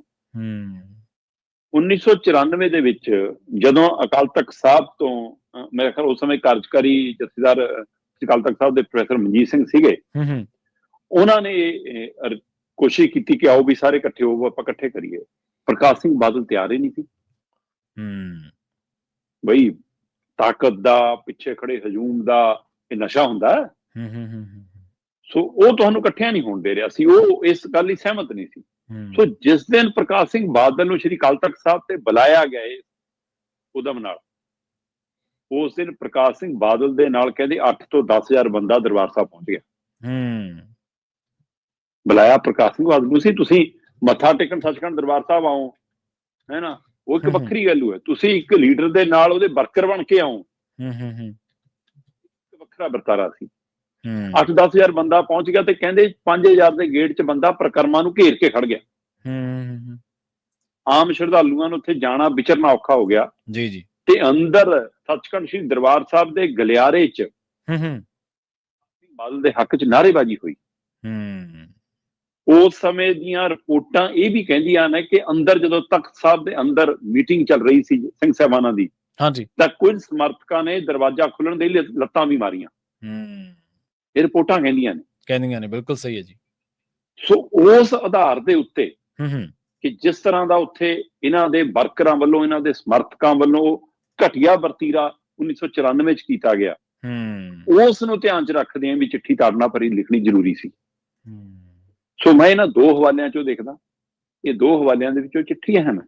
ਤੇ ਜਿਹੜਾ ਸੁਖਬੀਰ ਬਾਦਲ ਨੇ ਆਖਰੀ ਚਿੱਠੀ ਨਿਮਾਣੇ ਵਾਲੀ ਲਿਖੀ ਹੈ, ਉਹਨੇ ਆਸ ਜਗਾਈ ਹੈ ਕਿ ਹੁਣ ਬੰਦਿਆਂ ਵਾਂਗ ਆਉਣਗੇ, ਇਹ ਸ਼ਰਧਾਲੂ ਵਾਂਗ ਆਉਣਗੇ, ਨਿਮਾਣੇ ਸਿੱਖ ਵਾਂਗ ਆਉਣਗੇ। ਕਿਉਂਕਿ ਉਹਦੇ ਵਿੱਚ ਉਹਨਾਂ ਨੇ ਕਿਹਾ ਜੀ ਕਿ ਉਧਰ ਅਸਤੀਫਾ ਮੈਂ ਦੇ ਚੁੱਕਿਆ, ਮੈਨੂੰ ਨਹੀਂ ਪਤਾ ਜਦੋਂ ਮੈਂ ਤੁਹਾਨੂੰ ਲਿਖ ਕੇ ਦਿੱਤਾ ਤਾਂ ਮੇਰਾ ਅਸਤੀਫਾ। ਇਸੇ ਕੜੀ ਦੇ ਵਿੱਚ ਹੁਣ ਸੁਧਾਰ ਲਹਿਰ ਵਾਲੇ ਨੇ ਜੀ ਸਭ ਦੀਆਂ ਨਜ਼ਰਾਂ ਉਹਨਾਂ ਤੇ ਵੀ ਸੀ, ਕਿਉਂਕਿ ਜਦੋਂ ਸਿੰਘ ਸਾਹਿਬਾਨ ਦੀ ਬੈਠਕ ਹੋਈ ਹੈ ਤਾਂ ਸਿੰਘ ਸਾਹਿਬਾਨ ਨੂੰ ਇਹ ਵੀ ਗੱਲ ਆਈ ਹੈ ਕਿ ਵੀ ਪਹਿਲਾਂ ਤਾਂ ਅਹੁਦੇ ਤਿਆਗੋ। ਫਿਰ ਜਦੋਂ ਬੁੱਧੀਜੀਵੀ ਦੀ ਬੈਠਕ ਆਈ ਉਹਦੇ ਵਿੱਚ ਵੀ ਹਰਸਿਮਰਤ ਸਿੰਘ ਨੇ ਤਾਂ ਲਿਖਤ ਹੀ ਦਿੱਤਾ ਸੀਗਾ ਕਿ ਵੀ ਸਾਰਿਆਂ ਤੋਂ ਪਹਿਲਾਂ ਅਸਤੀਫੇ ਲਓ। ਉਹ ਸਲਾਹ ਚੋਂ ਵੀ ਤੇ ਜਥੇਦਾਰ ਸਾਹਿਬਾਨ ਕੋਲ ਜਿਹੜੀ ਵੀ ਤੇ ਜਾਂਦੀ, ਸੁਧਾਰ ਲਹਿਰ ਵਾਲੇ ਵੀ ਜਾਂਦੇ ਰਹੇ ਨੇ, ਉਹਨਾਂ ਨੂੰ ਵੀ ਇਹ ਹੈ ਕਿ ਪਹਿਲਾਂ ਤਾਂ ਅਹੁਦੇ ਤਿਆਗ ਕੇ ਆਓ। ਹਾਂਜੀ ਹਾਂਜੀ ਬਿਲਕੁਲ, ਆਪਾਂ ਗੱਲ ਕੀਤੀ। 2 ਤਰੀਕ ਜਦੋਂ ਨੇੜੇ ਆ ਰਹੀ ਆ ਤਾਂ ਉਹਦੇ ਵਿੱਚ ਸੁਧਾਰ ਲਹਿਰ ਵਾਲਿਆਂ ਦੀ ਹੁਣ ਬੈਠਕ ਹੁੰਦੀ ਆ ਇੱਕ ਤੇ ਚੰਡੀਗੜ੍ਹ ਦੇ ਵਿੱਚ, ਤੇ ਉਹਦੇ ਵਿੱਚੋਂ ਬਡਾਲਾ ਹੋਰਾਂ ਨੂੰ ਆਪਣੇ ਅਸਤੀਫੇ, ਗੁਰਪ੍ਰਤਾਪ ਸਿੰਘ ਬਡਾਲਾ ਹੋਰਾਂ ਨੂੰ ਜਿਹੜੇ ਕਨਵੀਨਰ ਨੇ ਸੁਧਾਰ ਲਹਿਰ ਦੇ, ਉਹਨਾਂ ਨੂੰ ਆਪਣੇ ਅਸਤੀਫੇ, ਕਿਉਂਕਿ ਅਕਾਲੀ ਦਲ ਤਾਂ ਕਹਿੰਦਾ ਜੀ ਸਾਡੇ ਵੱਲੋਂ ਤਾਂ ਕੱਢੇ ਹੋਏ ਨੇ, ਪਰ ਉਹ ਕਹਿੰਦੇ ਅਸੀਂ ਅਜੇ ਅਕਾਲੀ ਦਲ ਦੇ ਵਿੱਚ ਆ, ਤੇ ਜੇ ਅਕਾਲੀ ਦਲ ਦੇ ਵਿੱਚ ਆ ਫਿਰ ਉਹਨਾਂ ਕੋਲ ਸਾਰੇ ਅਹੁਦੇ ਹੈਗੇ ਨੇ। ਸੋ ਇਸ ਪ੍ਰਕਿਰਿਆ ਦੇ ਵਿੱਚ ਫਿਰ ਚਾਹੇ ਉਹ ਸੁਖਦੇਵ ਸਿੰਘ ਢੀਂਡਸਾ, ਚਾਹੇ ਪ੍ਰੇਮ ਸਿੰਘ ਚੰਦੂਮਾਜਰਾ, ਚਾਹੇ ਸਿਕੰਦਰ ਸਿੰਘ ਮਲੂਕਾ, ਫਿਰ ਉਹ ਐਗਜ਼ੈਕਟਿਵ ਕਮੇਟੀ ਦੇ ਜਿਹੜੇ ਮੈਂਬਰ ਚੱਲੇ ਆਉਂਦੇ ਸੀ, ਚਾਹੇ ਸੁਰਜੀਤ ਸਿੰਘ ਰੱਖੜਾ ਜਿਹੜੇ ਪ੍ਰੈਜ਼ੀਡੀਅਮ ਮੈਂਬਰ ਚੱਲੇ ਆਉਂਦੇ ਸੀ, ਬੀਬੀ ਜਗੀਰ ਕੌਰ, ਸਵਰਨ ਸਿੰਘ ਫਲੋਰ, ਇਹ ਸਾਰੇ ਹੈ ਨਾ, ਇਹਨਾਂ ਸਾਰਿਆਂ ਨੇ ਫਿਰ ਹੁਣ ਆਪਣੇ ਜਿਹੜੇ ਅਹੁਦੇ ਇਹਨਾਂ ਕੋਲ ਹੈਗੇ ਸੀ, ਚਾਹੇ ਉਹ ਪਰਮਿੰਦਰ ਢੀਂਡਸਾ, ਚਾਹੇ ਉਹ ਰੱਖੜਾ, ਚਾਹੇ ਉਹ ਮਲੂਕਾ, ਜਿਹੜੇ ਵੀ ਜਿਨ੍ਹਾਂ ਕੋਲ ਜਿਹੜੇ ਅਹੁਦੇ ਸੀ, ਉਹਨਾਂ ਨੇ ਅਹੁਦਿਆਂ ਤੋਂ ਅਸਤੀਫੇ ਆਪਣੇ ਬਡਾਲੇ ਨੂੰ ਸੌਂਪਤੇ। ਜੀ ਅਸੀਂ ਸਾਰੇ ਅਹੁਦੇ ਤਿਆਗਦੇ ਹਾਂ, ਅਸੀਂ ਹੁਣ 2 ਤਰੀਕ ਨੂੰ ਨਿਮਾਣੇ ਸਿੱਖ ਵਜੋਂ ਜਾਵਾਂਗੇ। ਤੇ 2 ਤਰੀਕ ਨੂੰ ਜਿਹੜੇ ਸਿੰਘ ਸਾਹਿਬਾਨ ਸਾਬਕਾ ਜਥੇਦਾਰਾਂ ਨੂੰ ਕਿਹਾ ਗਿਆ ਕਿ ਤੁਸੀਂ 5 ਦਿਨਾਂ ਦੇ ਅੰਦਰ ਅੰਦਰ ਸਪਸ਼ਟੀਕਰਨ ਦਿਓ। 2 ਤਰੀਕ ਨੂੰ ਉਹਨਾਂ ਚੋਂ ਗਿਆਨੀ ਗੁਰਬਚਨ ਸਿੰਘ ਕਹਿੰਦੇ ਜੀ ਮੈਂ ਤਾਂ ਆ ਕੇ ਪੇਸ਼ ਹੋ ਕੇ ਦਊਂਗਾ। ਅੱਜ ਚੌਥਾ ਦਿਨ ਹੈ ਤੇ ਕੱਲ ਤੱਕ ਅਜੇ ਤਰੀਕ ਹੈਗੀ ਹੈ ਕਿ ਤੁਸੀਂ 1 ਤਰੀਕ ਤੱਕ ਜਾਂ 30 ਤਰੀਕ, ਅੱਜ 29 ਹੈ ਜੇ ਮੈਂ ਭਾਰਤ ਦੇ ਹਿਸਾਬ ਨਾਲ ਦੇਖਾਂ ਤਾਂ 30 ਤਰੀਕ ਤੱਕ ਤੁਹਾਡਾ 5 ਦਿਨ ਪੂਰੇ ਹੁੰਦੇ ਨੇ, ਤੁਸੀਂ ਆਪਣੇ ਅਸਤੀਫੇ, ਆਪਣੇ ਸਪਸ਼ਟੀਕਰਨ ਸੌਂਪ ਸਕਦੇ ਹੋ। ਗਿਆਨੀ ਗੁਰਬਚਨ ਸਿੰਘ ਵੀ, ਗਿਆਨੀ ਗੁਰਮੁਖ ਸਿੰਘ ਵੀ, ਗਿਆਨੀ ਇਕਬਾਲ ਸਿੰਘ ਕੋਲੇ ਹੋਰੀ ਵੀ। ਸੋ ਪਰ ਇੱਕ ਅਖਬਾਰ ਦੀ ਖਬਰ ਦੇ ਹਵਾਲੇ ਨਾਲ ਹੈ ਕਿ ਅੰਮ੍ਰਿਤਸਰ ਤੋਂ ਇਹ ਜਾਣਕਾਰੀ ਮਿਲ ਰਹੀ ਹੈ ਕਿ ਜਥੇਦਾਰ ਗਿਆਨੀ ਗੁਰਬਚਨ ਸਿੰਘ ਹੋਰਾਂ ਨੇ ਤਾਂ ਕਿਹਾ ਜੀ ਮੈਂ 2 ਤਰੀਕ ਨੂੰ ਖੁਦ ਪੇਸ਼ ਹੋ ਕੇ ਆਪਣਾ ਸਪਸ਼ਟੀਕਰਨ ਦਿਆਂਗਾ। ਹੁਣ ਇਹ ਸਪਸ਼ਟੀਕਰਨ ਤਿੰਨੇ ਸਾਬਕਾ ਜਥੇਦਾਰਾਂ ਸਪਸ਼ਟੀਕਰਨ ਜਿੱਥੇ ਇਹਨਾਂ ਦੀ ਪੰਥ ਦੇ ਵਿੱਚ ਸਥਾਨ ਤੈਅ ਕਰੂਗਾ, ਪੰਥ ਦੇ ਵਿੱਚ ਇਹਨਾਂ ਦੀ ਕਾਰਜਸ਼ੈਲੀ ਤੈਅ ਕਰੂਗਾ, ਉੱਥੇ ਸਪਸ਼ਟੀਕਰਨ ਸੁਖਬੀਰ ਬਾਦਲ ਤੋਂ ਲੈ ਕੇ ਬਾਕੀ ਕਾਰਜਕਾਰਨੀ ਮੈਂਬਰ ਜਾਂ ਜਿਹੜੇ ਅੰਤਰੀ ਕਮੇਟੀ ਜਾਂ ਸ਼੍ਰੋਮਣੀ ਕਮੇਟੀ ਜਿਹੜੇ ਮੈਂਬਰ ਹਾਜ਼ਰ ਹੋ ਰਹੇ ਨੇ ਉਹਨਾਂ ਦੀ ਕਾਰਗੁਜ਼ਾਰੀ ਦੀ ਵੀ ਪਰਖ ਰੋਲੂਗਾ। ਇਹਨਾਂ ਦਾ ਆਪਸ ਦੇ ਵਿੱਚ ਤਾਲਮੇਲ ਹੁੰਦਾ ਹੈ ਕਿ ਨਹੀਂ ਹੁੰਦਾ, ਇੱਕ ਸੁਰ ਦੇ ਵਿੱਚ ਆਉਂਦਾ ਹੈ ਕਿ ਨਹੀਂ ਆਉਂਦਾ, ਇਹ ਵੀ ਕਿਉਂਕਿ ਤਿੰਨੋਂ ਇੱਕੋ ਕੰਮ ਚੋਂ ਨਿਕਲੇ ਨੇ, ਇਸ ਲਈ ਉਹ ਸਪਸ਼ਟੀਕਰਨ ਬਹੁਤ ਅਹਿਮ ਹੈ। ਤੇ ਹੁਣ ਦੋਵਾਂ ਦਾ ਜੇ ਆਇਆ ਨਹੀਂ, ਹੋ ਸਕਦਾ ਅੱਜ ਦੇ ਦਿਨ ਜਾਂ ਕੱਲ੍ਹ ਦੇ ਦਿਨ, ਹੋ ਸਕਦਾ ਤਿੰਨੋਂ ਉਸ ਦਿਨ ਪੇਸ਼ ਹੋ ਕੇ ਦੇਣ। ਸੋ ਇੱਧਰ ਕੁਝ ਲੀਡਰ ਜਿਹੜੇ ਸ਼੍ਰੋਮਣੀ ਕਮੇਟੀ ਦੇ ਵਿੱਚ ਸੇਵਾਵਾਂ ਨਿਭਾਉਂਦੇ ਰਹੇ ਨੇ, ਉਹਨਾਂ ਨੇ ਆਪਣੇ ਦਸਤਾਵੇਜ਼ ਤਿਆਰ ਕਰ ਲਏ ਨੇ ਕਿ ਅਸੀਂ ਉਸ ਸਮੇਂ ਤੋਂ ਲੈ ਕੇ ਹੁਣ ਤੱਕ ਵਿਰੋਧ ਕਰਦੇ ਆਏ ਹਾਂ, ਚਾਹੇ ਉਹ ਸੁਖਦੇਵ ਸਿੰਘ ਭੌਰ ਹੋਰੀ ਹੋਣ, ਚਾਹੇ ਕਰਨੈਲ ਸਿੰਘ ਪੰਜੋਲੀ ਹੋਰੀ ਹੋਣ, ਤੇ 1-2 ਹੋਰ ਮੈਂਬਰਾਂ ਦਾ ਪਤਾ ਲੱਗ ਰਿਹਾ ਕਿ ਉਹ ਕਹਿੰਦੇ ਸਾਡੇ ਕੋਲ ਸਾਰੇ ਸਬੂਤ ਹੈਗੇ, ਸਾਡੇ ਤਾਂ ਮੀਟਿੰਗ ਦੇ ਮਿੰਟ ਟੂ ਮਿੰਟ ਦਾ ਰਿਕਾਰਡ ਪਿਆ ਸਾਡੇ ਕੋਲ ਕਿ ਅਸੀਂ ਉੱਥੇ ਵੀ ਇਹ ਗੱਲ ਦਰਜ ਕਰਾਈ ਸੀ ਕਿ ਕਿਉਂ ਬੁਲਾਇਆ ਜਥੇਦਾਰਾਂ ਨੂੰ, ਅਸੀਂ ਇਹ ਵੀ ਦਰਜ ਕਰਾਇਆ ਸੀਗਾ ਵੀ ਕਿਉਂ ਮਨਜ਼ੂਰ ਕੀਤਾ ਉਹਦਾ ਮਾਫੀਨਾਮਾ। ਫਿਰ ਉਸ ਸਮੇਂ ਵੀ ਆਹ ਕਿਹੜਾ ਤਰੀਕਾ ਹੁਣ ਤੁਸੀਂ ਵਾਪਸ ਲੈ ਰਹੇ ਹੋ, ਕਹਿੰਦੇ ਅਸੀਂ ਹਰ ਸਮੇਂ ਪੰਥਕ ਰੋਹ ਰੀਤਾਂ ਅਨੁਸਾਰ ਉਸ ਗੱਲ ਨੂੰ ਲੈ ਕੇ ਸਵਾਲ ਖੜੇ ਕੀਤੇ। ਹੁਣ ਉਹਨਾਂ ਦਾ ਪੱਖ ਵੀ ਸੁਣਿਆ ਜਾਣਾ, ਉੱਥੇ ਇਹ ਵੀ ਸਪਸ਼ਟ ਹੋਣਾ ਕਿ ਕਿਹੜੀਆਂ ਕਾਲੀਆਂ ਭੇਡਾਂ ਸੀ, ਕਿਹੜੀਆਂ ਚਿੱਟੀਆਂ ਭੇਡਾਂ। ਬਿਲਕੁਲ। ਨਾਲੇ ਹੁਣ ਤਾਂ ਪੰਜਾਬ 'ਚ ਤਾਂ ਜਦੋਂ ਆਪਾਂ ਗੱਲ ਕਰ ਰਹੇ ਹਾਂ ਤੇ 29 ਤਰੀਕ ਦਾ ਦਿਨ ਚੜ੍ਹ ਗਿਆ, 30 ਤੇ 1 3 ਦਿਨ ਹੀ ਬਚੇ ਨੇ, 2 ਤਰੀਕ ਨੂੰ ਤਾਂ ਸਾਰਾ ਕੁਝ ਸਾਰਿਆਂ ਦੇ ਸਾਹਮਣੇ ਆ ਹੀ ਜਾਣਾ। ਪਰ ਇੱਕ ਦਿਨ ਆਪਾਂ, ਤੁਹਾਨੂੰ ਪਤਾ ਯਾਦ ਹੋਣਾ, ਆਪਾਂ ਚਰਚਾ ਦੇ ਵਿੱਚ ਵੀ ਗੱਲ ਕਹੀ ਸੀ ਕਿ ਅਕਾਲੀ ਫੂਲਾ ਸਿੰਘ ਵਰਗੀ ਮਿਸਾਲ ਪੈਦਾ ਕਰ ਸਕਣਗੇ ਜਥੇਦਾਰ ਰਘਬੀਰ ਸਿੰਘ, ਇਹ ਉਹਨਾਂ ਦੇ ਮੂਹਰੇ ਗਿਆਨੀ ਗੁਰਬਚਨ ਸਿੰਘ ਬਣਨਾ। ਹਾਂਜੀ ਬਿਲਕੁਲ ਸੁਖਬੀਰ ਬਾਦਲ ਸਿੰਘ ਬਣਨਾ, ਇਹ ਵੀ ਸਵਾਲ ਜੀ ਬਿਲਕੁਲ। ਸੁਖਬੀਰ ਬਾਦਲ ਜਿਹੜੇ ਕਿ ਪਹਿਲਾਂ ਹੀ ਚੁਣੌਤੀਆਂ ਦੇ ਨਾਲ, ਸੰਕਟਾਂ ਦੇ ਨਾਲ ਘਿਰੇ ਹੋਏ ਨੇ, ਉਹਨਾਂ ਲਈ ਹਰਿਆਣਵੀ ਸਿੰਗਰ ਨੇ ਕੋਈ ਨਵੀਂ ਮੁਸੀਬਤ ਖੜੀ ਕਰ ਦਿੱਤੀ ਹੈ ਸ਼ਰਮਾ ਜੀ? ਕਲੋਨਾ ਨੇ ਜੀ। ਮਤਲਬ ਤੁਸੀਂ ਇੰਨੇ ਗੰਭੀਰ ਮਸਲੇ ਨੂੰ ਇੰਨੇ ਹਲਕਿਆਂ 'ਚ ਕਿਵੇਂ ਲੈ ਸਕਦੇ ਹੋ? ਪੰਥਕ ਪਹਿਲੂ ਤੋਂ ਵੀ ਤੇ ਰਾਜਨੀਤਿਕ ਪਹਿਲੂ ਤੋਂ ਵੀ ਜੀ, ਦੋਵਾਂ ਪਹਿਲੂਆਂ ਤੋਂ ਇਹ ਬਹੁਤ ਗੰਭੀਰ ਮਸਲਾ ਹੈ, ਕਿਉਂਕਿ ਇਹ ਪੰਜਾਬ ਦੀ ਖੇਤਰੀ ਪਾਰਟੀ ਦੀ ਹੋਂਦ ਨਾਲ ਜੁੜਿਆ ਮਸਲਾ ਹੈ ਜੀ। ਬਿਲਕੁਲ, ਇਹ ਸ਼੍ਰੋਮਣੀ ਅਕਾਲੀ ਦਲ ਦੇ ਮੁੜ ਸਰਜੀਤੀ ਦਾ ਰਾਹ ਖੁੱਲਦਾ ਹੈ, ਫਿਰ ਇੱਥੋਂ ਭੋਗ ਪੈਂਦਾ ਹੈ। ਇਹ ਇਸ ਪਹਿਲੂ ਨੂੰ ਧਿਆਨ 'ਚ ਰੱਖਦੇ ਹੋਏ ਤੁਹਾਡਾ ਤਾਂ ਹਰ ਕਦਮ ਫੂਕ ਕੇ ਹੋਣਾ ਚਾਹੀਦਾ। ਤੇ ਦੂਸਰੇ ਪਾਸੇ ਤੁਸੀਂ ਸਿੱਖ ਕੌਮ ਦੀ ਨੁਮਾਇੰਦਗੀ ਕਰਨ ਵਾਲੀ ਰਾਜਨੀਤਿਕ ਜਮਾਤ ਹੋ, ਤੇ ਉਸ ਮਸਲੇ ਤੇ ਵੀ ਤੁਹਾਨੂੰ ਹਰ ਆਪਣਾ ਫੈਸਲਾ, ਹਰ ਆਪਣੀ ਟਿੱਪਣੀ, ਹਰ ਆਪਣਾ ਬਿਆਨ, ਹਰ ਆਪਣੀ ਕਾਰਜਵਿਧਾ ਜਿਹੜੀ ਵੀ ਦਿਖਦੀ ਹੈ ਉਹਦੇ ਵਿੱਚ ਬਹੁਤ ਸਾਦਗੀ, ਨਿਮਰਤਾ ਔਰ ਸਿਧਾਂਤ ਨਜ਼ਰ ਆਉਣਾ ਚਾਹੀਦਾ। ਪਰ ਤੁਸੀਂ ਤਾਂ ਬਲਟੋਹੇ ਨੂੰ ਫੌਜ ਲੈ ਕੇ ਚੜਾਤਾ ਜਥੇਦਾਰਾਂ ਤੇ ਕਿ ਖੰਡੇ ਖੜਕਾ ਦੇਾਂਗੇ, ਐਂ ਕਰ ਦਿਆਂਗੇ ਜੇ ਇਹੋ ਜਿਹਾ ਫੈਸਲਾ ਆ ਗਿਆ। ਉਹ ਤੋਂ ਬਾਅਦ ਤੁਸੀਂ ਦੇਹ ਲੀਡਰਾਂ ਨੂੰ ਭੇਜ ਜਥੇਦਾਰਾਂ ਤੇ ਦਬਾਅ ਬਣਾਉਣ ਦੀ ਕੋਸ਼ਿਸ਼, ਸੋਸ਼ਲ ਮੀਡੀਆ ਰਾਹੀਂ ਦਬਾਅ ਬਣਾਉਣ ਦੀ ਕੋਸ਼ਿਸ਼, ਮੀਟਿੰਗਾਂ ਦੇ ਵਿੱਚ ਰੌਲਾ ਪਵਾ ਕੇ ਦਬਾਅ ਬਣਾਉਣ ਦੀ ਕੋਸ਼ਿਸ਼। ਇਹ ਸਾਰੀ ਪ੍ਰਕਿਰਿਆ ਦੇ ਚੱਲਦਿਆਂ ਆਖਰ ਸੁਖਬੀਰ ਬਾਦਲ ਨੇ ਜਦੋਂ ਤੀਜੀ ਚਿੱਠੀ ਲਿਖੀ ਤੇ ਉਹਦੇ ਵਿੱਚ 4 ਅੱਖਰ ਲਿਖ ਕੇ ਕਿਹਾ ਕਿ ਜੀ ਇਹ ਮੇਰੀ ਨਿਮਾਣੇਪਣ ਵਾਲੀ ਨਿਮਰਤਾ ਸਹਿਤ ਜੋਦੜੀ ਹੈ ਕਿ ਜੀ ਮੇਰਾ ਕੰਮ ਸਿਰੇ ਲਾਓ, ਮੈਂ ਹੁਣ ਅਸਤੀਫਾ ਦੇ ਚੁੱਕਿਆ ਜੀ। ਉਹ ਤੋਂ ਬਾਅਦ ਲੱਗਿਆ ਕਿ ਹੁਣ ਸਾਰਾ ਕੁਝ ਸ਼ਾਂਤਮਈ ਤਰੀਕੇ ਨਾਲ ਚੱਲੂਗਾ। ਅਜੇ ਉਹ ਮਾਮਲਾ ਨੇੜੇ ਲੱਗੇ ਰਹੇ ਸੀ ਕਿਉਂਕਿ ਉਹ ਤੋਂ ਬਾਅਦ ਤਰੀਕ ਆ ਗਈ, ਜਥੇਦਾਰ ਸਾਹਿਬ ਨੇ ਤਰੀਕ ਐਲਾਨਤੀ, ਕਾਰਵਾਈ ਅੱਗੇ ਵੱਧ ਗਈ। ਪਰ ਹਰਿਆਣਵੀ ਸਿੰਗਰ ਨੇ ਤਾਂ ਕਮਾਲ ਹੀ ਕਰਤਾ, ਉਹਨੇ ਤਾਂ ਸੁਖਬੀਰ ਵੀਰ ਦਾ ਇੰਨਾ ਗੋਗਾ ਗਾਤਾ, ਇੰਨੀ ਚੜਾਈ ਕਰਾਤੀ ਕਿ ਵੀਰ ਮੇਰਾ ਬੜਾ ਸ਼ੇਰ, ਬੱਬਰ ਸ਼ੇਰ ਹੈ, ਇਹ ਵੀਰ ਤਾਂ ਦਿੱਲੀ ਨਾਲ ਤਖਤ ਨਾਲ ਪੰਗਾ ਲੈਂਦਾ, ਇਹ ਤਾਂ ਦਿੱਲੀ ਮੂਰੇ ਅੜ ਜਾਂਦਾ, ਇਹੀ ਬੀਜੇਪੀ ਨੂੰ ਕਰ ਸਕਦਾ ਜੇ ਸਿੱਧਾ ਕਰ ਸਕਦਾ, ਬਾਕੀ ਸਾਰਿਆਂ ਨੇ ਉਹਨੇ ਦੇ ਚੁੰਡੀਆਂ ਵੱਢ। ਉਹ ਕਹਿੰਦਾ ਜੀ ਆ ਮਾਨ ਸਰਕਾਰ ਵੀ ਆਮ ਆਦਮੀ ਪਾਰਟੀ, ਮਤਲਬ ਕਿ ਉਹਨੇ ਚੁੰਡੀ ਵੱਡੀ ਬਕਾਇਦਾ ਆਮ ਆਦਮੀ ਪਾਰਟੀ ਨੂੰ, ਮੁੱਖ ਮੰਤਰੀ ਭਗਵੰਤ ਮਾਨ ਨੂੰ ਚੁੰਡੀ ਵੱਡੀ ਬਕਾਇਦਾ ਮੋਦੀ ਨੂੰ, ਕੇਜਰੀਵਾਲ ਹੋਰਾਂ ਨੂੰ, ਇਹਨਾਂ ਦੀ ਧਿਰ ਨੂੰ ਉਹਨਾਂ ਨੇ ਚੁੰਡੀ ਵੱਡੀ, ਸੁਧਾਰ ਲਹਿਰ ਵਾਲਿਆਂ ਨੂੰ ਵੀ। ਠੀਕ ਹੈ। ਸੋ ਇਹ ਸਾਰਾ ਤੱਕ ਤਾਂ ਠੀਕ ਹੈ। ਉਹ ਜਿਹੋ ਜਿਹੇ ਸ਼ਬਦ ਕਿ ਇਹਨਾਂ ਦੀ ਜ਼ਮੀਰ ਤੇ ਕਤਲ ਹੋ ਗਏ, ਜ਼ਮੀਰ ਵਿਕ ਗਈ, ਪਰ ਵੀਰ ਮੇਰਾ ਬੱਬਰ ਸ਼ੇਰ ਹੈ ਸੁਖਬੀਰ ਬਾਦਲ। ਇਸ ਮੌਕੇ ਇੱਕ ਤਨਖਾਹੀਆ ਬੰਦੇ ਦਾ ਇੰਜ ਗੁਣਗਾਨ, ਨਾ ਤਾਂ ਮੂਰੇ ਕੋਈ ਚੋਣ ਹੈ ਕਿ ਚੋਣ ਗੀਤ ਇੱਕੋ ਪਹਿਲਾਂ ਵੀ ਚੱਲਿਆ ਸੀ ਨਾ, ਆ ਗਿਆ ਪਤਾ ਨਹੀਂ ਸੁਖਬੀਰ ਵੀਰ, ਵੀਰ ਆਉਂਦਾ ਸੁਖਬੀਰ ਵੀਰ, ਹੈ ਨਾ। ਹਾਂਜੀ ਹਾਂਜੀ। ਉਹ ਸਮੇਂ ਚਲੋ ਚੋਣ ਮੁਹਿੰਮ ਸੀ, ਤੁਹਾਡਾ ਉਹ ਚੋਣ ਪ੍ਰਚਾਰ ਦਾ ਏਜੰਡਾ ਸੀ। ਪਰ ਅੱਜ ਜਦੋਂ ਉਹ ਵਿਅਕਤੀ ਤਨਖਾਹੀਆ ਕਰਾ ਰਿਹਾ ਔਰ ਉਹਦੇ ਲਈ ਅਜਿਹਾ ਗਾਣਾ ਉਚੇਚੇ ਤੌਰ ਤੇ, ਕੀ ਇਹ ਸੁਖਬੀਰ ਨੂੰ ਸੁਣਾ ਕੇ ਕੱਢਿਆ ਗਿਆ ਗਾਣਾ? ਇਸ ਗੱਲ ਦੀ ਹੁਣ ਪੜਚੋਲ ਹੋਏਗੀ। ਕੀ ਸੁਖਬੀਰ ਇਸ ਗੱਲ ਤੋਂ ਬਿਲਕੁਲ ਅਣਜਾਣ ਰਹੇ? ਇਸ ਗੱਲ ਦੇ ਉੱਤੇ ਵੀ ਉਂਗਲ ਧਰੀ ਜਾਏਗੀ। ਤੇ ਹਰਿਆਣਵੀ ਸਿੰਗਰ ਦੀ ਇਹਦੇ ਪਿੱਛੇ ਕੀ ਮਨਸ਼ਾ? ਦੇਖੋ, ਇੱਕ ਤਾਂ ਹੁੰਦਾ ਕਿ ਤੁਸੀਂ ਕਿਸੇ ਦੀ ਭਗਤੀ ਦੇ ਵਿੱਚ, ਕਿਸੇ ਭਾਵਨਾ 'ਚ ਲੰਮੇ ਸਮੇਂ ਤੋਂ ਉਹਦੇ ਨਾਲ ਜੁੜੇ ਹੋ, ਤਾਂ ਤੁਹਾਨੂੰ ਕੋਈ ਤਕਲੀਫ 'ਚ ਕੋਈ ਦ੍ਰਿਸ਼ ਜਿਹਾ ਦਿਖ ਰਿਹਾ ਕਿ ਲੈ ਵੀ ਸੁਖਬੀਰ ਬਾਦਲ ਦਾ ਹੁਣ ਕੀ ਬਣਨਾ, ਜਦੋਂ ਕਿ ਮਸਲਾ ਅਕਾਲੀ ਦਲ ਦੇ ਬਣਨ ਦਾ, ਸੁਖਬੀਰ ਦਾ ਨਹੀਂ ਹੈ। ਸ਼੍ਰੋਮਣੀ ਅਕਾਲੀ ਦਲ ਦਾ ਕਮਜ਼ੋਰ ਕੀਤਾ, ਉਸ ਨੂੰ ਢਾਹ ਲੱਗੀ, ਉਸ ਨੂੰ ਮਜ਼ਬੂਤ ਕਿਵੇਂ ਕਰਨਾ, ਉਸ ਨੂੰ ਖੜਿਆ ਕਿਵੇਂ ਰੱਖਣਾ। ਜਥੇਦਾਰ ਸਾਹਿਬਾਨ ਦੀ ਪੜਾ ਦਰ ਪੜਾ ਇਸ ਵਿੱਚੋਂ ਫਿਕਰ 'ਚ ਉਹ ਗੱਲ ਸਾਹਮਣੇ ਆ ਰਹੀ, ਉਹ ਕਹਿੰਦੇ ਕਿ ਸ਼੍ਰੋਮਣੀ ਅਕਾਲੀ ਦਲ ਦਾ ਰਹਿਣਾ ਬਹੁਤ ਜ਼ਰੂਰੀ ਹੈ। ਸਹੀ ਸੀ। ਸੋ ਇੱਧਰ ਇਸ ਮੌਕੇ ਸੁਖਬੀਰ ਨੂੰ ਹਰ ਕਦਮ ਤੇ ਬਚਾਉਣ ਤੇ ਚਮਕਾਉਣ 'ਚ ਲੱਗੇ ਨੇ। ਹੁਣ ਇਹ ਜਨਾਬ ਹੈਗੇ ਰੋਕੀ ਮਿੱਤਲ ਜੀ। ਹੁਣ ਇੱਥੋਂ ਸਮਝੋ ਕਿ ਇਹ ਸੁਖਬੀਰ ਦੇ ਭਗਤ ਨੇ, ਜਾਂ ਇਹ ਕੋਈ ਪੇਡ ਵਰਕਰ ਨੇ, ਜਾਂ ਇਹ ਰਾਜਨੀਤਿਕ ਲਾਲਸਾਵਾਂ ਚੋਂ ਨੇ। ਰੋਕੀ ਮਿੱਤਲ ਨੇ ਜਿਹਨੇ ਸੁਖਬੀਰ ਬਾਦਲ ਦਾ ਗੀਤ ਗਾਇਆ, ਉਹਦਾ ਮੈਂ ਪਿਛੋਕੜ ਲੱਭ ਰਿਹਾ ਸੀ ਜੀ। ਪਿਛੋਕੜ ਲੱਭਦਿਆਂ ਮੈਂ ਗਿਆ ਕਿ ਜਨਾਬ ਦਾ ਅਸਲ ਨਾਂ ਹੈਗਾ ਜੈ ਭਗਵਾਨ ਮਿੱਤਲ, ਤੇ ਇਹ ਆਪਣਾ ਸੋਸ਼ਲ ਮੀਡੀਆ ਤੇ ਜਿਹੜੇ ਨਾਂ ਨਾਲ ਗਾਇਕੀ ਕਰਦੇ ਨੇ ਉਹਦੇ ਵਿੱਚ ਇਹਨਾਂ ਨੇ ਆਪਣਾ ਨਾਂ ਰੱਖਿਆ ਰੋਕੀ ਮਿੱਤਲ। ਠੀਕ ਹੈ ਜੀ। ਤੇ ਰੋਕੀ ਮਿੱਤਲ ਜੀ ਦੇ YouTube ਤੇ 1.5 ਲੱਖ ਫਾਲੋਅਰ ਹੈਗੇ ਨੇ। ਪਰ ਜਨਾਬ ਦਾ ਪਿਛੋਕੜ ਤਾਂ ਬੀਜੇਪੀ ਦੇ ਪ੍ਰਚਾਰਕ ਦਾ। ਜਨਾਬ ਇਹ ਰੋਕੀ ਮਿੱਤਲ, ਜਾਂ ਮੈਂ ਕਹਾਂ ਜੈ ਭਗਵਾਨ ਮਿੱਤਲ ਉਰਫ ਰੋਕੀ ਮਿੱਤਲ, ਬੀਜੇਪੀ ਦੇ ਸਪੈਸ਼ਲ ਜਿਹੜਾ ਪਬਲਿਸਿਟੀ ਸੈੱਲ ਹੈ ਉਹਦਾ ਮੈਂਬਰ ਚੱਲਿਆ ਹੋ ਰਿਹਾ। ਠੀਕ ਹੈ। ਅੱਛਾ। ਉਹਨਾਂ ਦੀ ਪ੍ਰਚਾਰਕ ਕਮੇਟੀ ਦਾ ਨੁਮਾਇੰਦਾ ਹੈ। ਉਹਨਾਂ ਦਾ ਗੁਣਗਾਨ ਕੀਤਾ ਇਹਨੇ। ਤੇ 2022 ਚ ਜਨਾਬ ਕਾਂਗਰਸ ਚ ਆ ਗਏ। ਠੀਕ ਹੈ। ਰਣਦੀਪ ਸਿੰਘ ਸੁਰਜੇਵਾਲਾ ਦੀ ਅਗਵਾਈ ਦੇ ਵਿੱਚ ਕਾਂਗਰਸ ਸ਼ਾਮਲ ਹੋ ਗਏ ਤੇ ਫਿਰ ਰਾਹੁਲ ਗਾਂਧੀ ਦੇ ਗੁਣਗਾਨ ਦੇ ਗੀਤ ਗਾਉਣ ਲੱਗ ਪਏ। ਪਹਿਲਾਂ ਬੀਜੇਪੀ ਦੇ ਗਾਉਂਦੇ ਸੀ, ਫਿਰ ਰਾਹੁਲ ਗਾਂਧੀ ਨੂੰ ਤੋਂ ਮਾਫੀ ਵਾਲੇ ਗੀਤ ਵੀ ਗਾਏ। ਮਤਲਬ ਹੋ ਸਕਦਾ ਬੀਜੇਪੀ ਦੇ ਪ੍ਰਚਾਰ ਦੇ ਨਾਲ ਰਾਹੁਲ ਗਾਂਧੀ ਬਾਰੇ ਕੁਝ ਅਜਿਹਾ ਕਿਹਾ ਹੋਊਗਾ। ਫਿਰ ਜਦੋਂ ਉਹਦੇ ਨਾਲ ਆ ਗਏ ਕਾਂਗਰਸ ਚ, ਫਿਰ ਉਹਦੇ ਮਾਫੀ ਦੇ ਗੀਤ। ਉਹ ਨਵਜੋਤ ਸਿੱਧੂ ਵਾਲਾ ਪਤਾ ਨਾ ਕਿ ਉਹੀ ਟੋਟਕਾ ਮੋਦੀ ਲਈ ਵਰਤ ਲਿਆ ਸੀ, ਉਹੀ ਸੋਨੀਆ ਮਨਮੋਹਨ ਤੇ ਰਾਹੁਲ ਲਈ ਵਰਤ ਲਿਆ ਸੀ ਜੀ। ਬਹੁਤ ਚੱਲਿਆ ਉਹ। ਸੋ ਉਸੇ ਤਰ੍ਹਾਂ ਫਿਰ ਇੱਧਰ ਆ ਕੇ ਫਿਰ ਰਾਹੁਲ ਗਾਂਧੀ ਤੋਂ ਮਾਫੀਆਂ ਵੀ ਮੰਗੀਆਂ, ਰਾਹੁਲ ਗਾਂਧੀ ਦਾ ਗੁਣਗਾਨ ਵੀ ਕੀਤਾ। ਤੇ ਅਜੇ 22 ਤੋਂ 24 ਨਹੀਂ ਆਇਆ ਕਿ ਜਨਾਬ ਸੁਖਬੀਰ ਬਾਦਲ ਦਾ ਗੁਣਗਾਨ ਕਰਨ ਲੱਗ ਗਏ।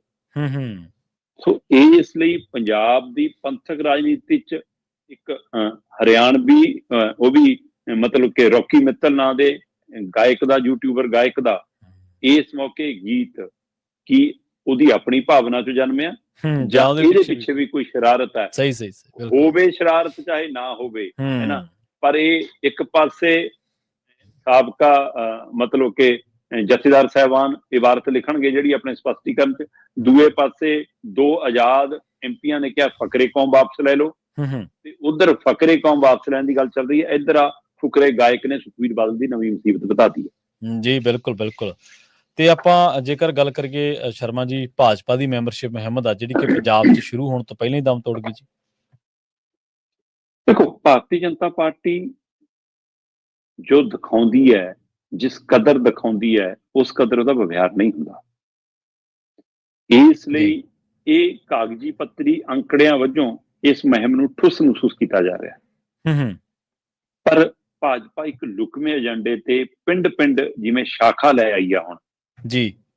ਜਿਵੇਂ ਪਿੰਡਾਂ ਦੇ ਵਿੱਚ ਉਹਨੇ ਆਮ ਸਧਾਰਨ ਕਿਸਾਨੀ ਪਰਿਵਾਰ ਨਾਲ ਸੰਬੰਧਿਤ, ਜੱਟ ਸਿੱਖ ਪਰਿਵਾਰ ਨਾਲ ਸੰਬੰਧਿਤ ਬੰਦਿਆਂ ਨੂੰ ਵੀ ਬਰਨਾਲੇ 'ਚ ਆਪਣਾ ਗਿੱਦੜਬਾਹੇ 'ਚ ਬੂਥਾਂ ਤੇ ਬਿਠਾ ਲਿਆ। ਇਹਦਾ ਮਤਲਬ ਦਬੇ ਪੈਰ ਅੱਗੇ ਤਾਂ ਵੱਧ ਰਹੀ ਹੈ ਪੰਜਾਬ 'ਚ। ਉਹ ਦਬੇ ਪੈਰ ਪੰਜਾਬ 'ਚ ਕਾਬਜ਼ ਹੋਣ ਲਈ ਤਾਂ ਤਤਪਰ ਹੈ ਤੇ ਉਹਦੇ ਲਈ ਉਹਨਾਂ ਦਾ ਟੀਚਾ 27 ਨਾ ਹੋ ਕੇ 32 ਹੋ ਸਕਦਾ, 32 ਨਾ ਹੋ ਕੇ 37 ਵੀ ਹੋ ਸਕਦਾ।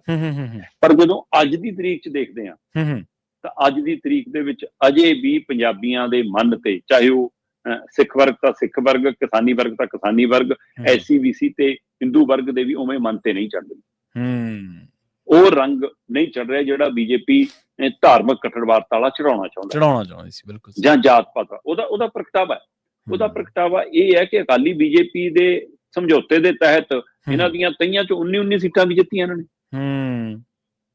ਪਰ ਹੁਣ ਜਦੋਂ ਇਹ ਪੂਰੇ ਉਸ ਏਜੰਡੇ ਤੇ ਸੀ, ਰਾਮ ਮੰਦਿਰ ਵਾਲਾ ਏਜੰਡਾ, ਬਲਡੋਜ਼ਰ ਵਾਲਾ ਏਜੰਡਾ, ਹੈ ਨਾ, ਤੇ ਜੀ ਇਹ ਇਸ ਤਰ੍ਹਾਂ ਦੇ ਏਜੰਡੇ, ਕਿ ਉਹ ਸਾਰੇ ਏਜੰਡਿਆਂ ਦੇ ਬਾਵਜੂਦ ਵੀ ਪੰਜਾਬ 'ਚ ਕੱਲਿਆਂ ਚੋਣ ਵੀ ਲੜ ਲਈ 2022 ਵਾਲੀ। ਹਾਂਜੀ, ਬਿਲਕੁਲ, ਖੈਰ ਨਹੀਂ ਪਈ, ਹੈ ਨਾ। ਤੇ ਫਿਰ 2024 ਦੇ ਵਿੱਚ ਆਮ ਚੋਣਾਂ ਦੇ ਵਿੱਚ ਇਹਨਾਂ ਦਾ ਵੋਟ % ਵੱਧ ਗਿਆ, ਪਰ ਸੀਟ ਕੋਈ ਨਹੀਂ ਆਈ। ਪਰ ਉਹ 18% 19% ਵੋਟ ਬੈਂਕ ਨੇ ਇਹਨਾਂ ਨੂੰ ਹੁਲਾਰਾ ਬਹੁਤ ਦਿੱਤਾ। ਤੇ ਉਸ ਹੁਲਾਰੇ ਤੋਂ ਬਾਅਦ ਇਹਨਾਂ ਦੀ ਚੋਣ ਮੁਹਿੰਮ, ਜਦੋਂ ਵੋਟ ਆਪਣੀ ਮੈਂਬਰਸ਼ਿਪ ਮੁਹਿੰਮ ਸ਼ੁਰੂ ਹੋਈ ਤਾਂ ਇਹਨਾਂ ਨੂੰ ਲੱਗਦਾ ਸੀ ਕਿ ਅਸੀਂ ਰਿਕਾਰਡ ਤੋੜ ਦਿਆਂਗੇ। ਜੀ, ਸਹੀ ਹੈ।